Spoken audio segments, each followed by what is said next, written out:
সাংবাদিক বন্ধুগণ এবং উপস্থিত সুধীমণ্ডলী, আমরা সবাই জানি 1952 সালে আমাদের মাতৃভাষার মর্যাদা রক্ষার জন্য সেই সময়ের তরুণ যুবক ছাত্ররা বুক পেতে লড়াই করেছিল। সেদিনকার এই লড়াইয়ে আমাদের কিছু সংখ্যক সহযোদ্ধা তারা শাহাদত বরণ করেছিলেন। আজকে সেই স্মৃতিময় 21শে ফেব্রুয়ারি আমরা আজকের এই দিনে তাদেরকে গভীর শ্রদ্ধায় স্মরণ করছি এবং আল্লাহ তাআলার দরবারে তাদের সকলের জন্য মাগফিরাত কামনা করছি। এখানে আপনারা জানেন, ঐতিহাসিক এই আজিমপুর গুরুস্থানে 3 জন ভাষা সৈনিকের দাফন তখন সম্পন্ন হয়েছিল।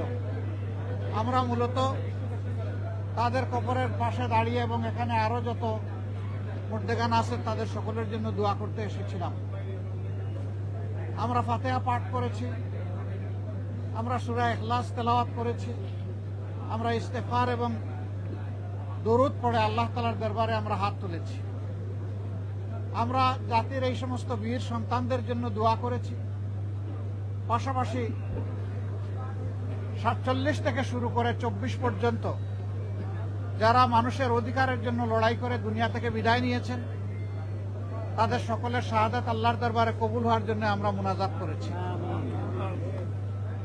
এর ভিতরে 47 আছে, 52 আছে, 71 আছে, 90 আছে, আবার 2006 সাল থেকে 2024 আছে।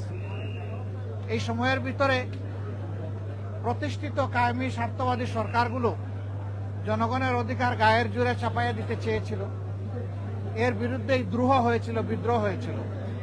সেই বিদ্রোহের ফলেই আমরা আমাদের ভাষার অধিকার পেয়েছি, কিন্তু নাগরিক হিসাবে আমাদের নাগরিক অধিকারগুলো আমরা পাইনি। 47 থেকে 71-এও পাইনি, 72 থেকে 24 পর্যন্ত বা আজকের দিন পর্যন্ত এখনো নাগরিকদের জন্য অধরা রয়ে গেছে তাদের অধিকারগুলো।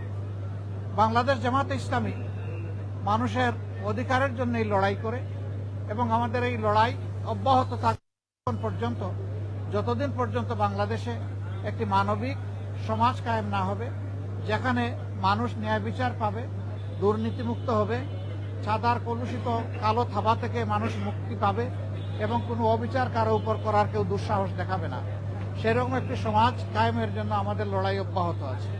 আমাদের এই লড়াই ইনশাল্লাহ অব্যাহত থাকবে আমাদের তরুণ যুবকদের স্বপ্ন পূরণের জন্য। তাদের স্বপ্ন সঙ্গত এবং বাস্তব সেই স্বপ্ন পূরণের আমরা